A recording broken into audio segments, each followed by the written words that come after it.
Hello दोस्तों, नमस्कार। आप लोगों का हमारे चैनल ऋतु गोल्ड में स्वागत है। तो आप लोग कैसे हो? आशा करती हूँ बहुत ही अच्छे होंगे। तो आज मैं आप सबके लिए लेकर आई हूँ एक बहुत ही प्यारा गारी गीत। अच्छा लगे तो हमारे चैनल को सब्सक्राइब करें, लाइक करें, शेयर करें, आगे बढ़ाएं। बहुत ही सुंदर गीत है, सुनिएगा जरूर। अगर सब्सक्राइब नहीं किए हैं तो कर लीजिएगा।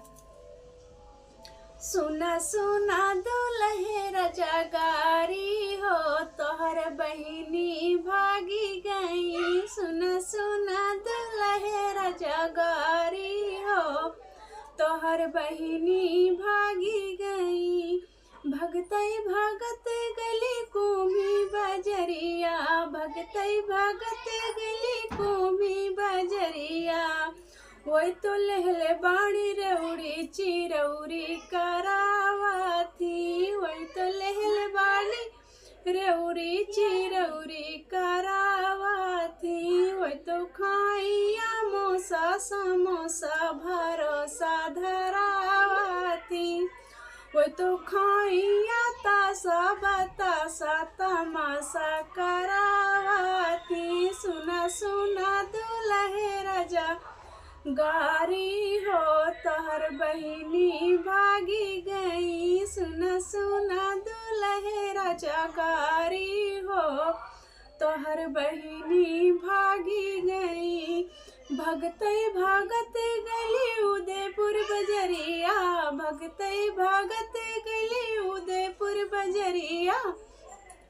वही तो लेहले हैं रउरी चिरौरी करावती। वही तो लेहले हैं रउरी चिरौरी करावती। वही तो खाइया मोसा समोसा भरोसा धरावती। वही तो खाइया तासा बतासा तमाशा करावती। सुना सुना दुल्हे राजा गारी हो, तोहर बहिनी भागी गई।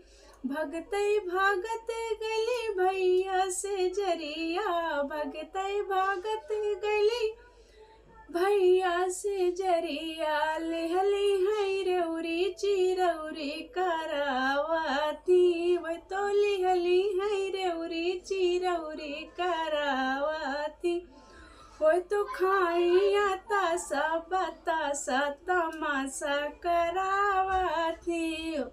वही तो खाइया मोसा समोसा भरोसा धरावती। सुना सुना दुल्हे राजा गारी हो, तोहर बहिनी भागी गई।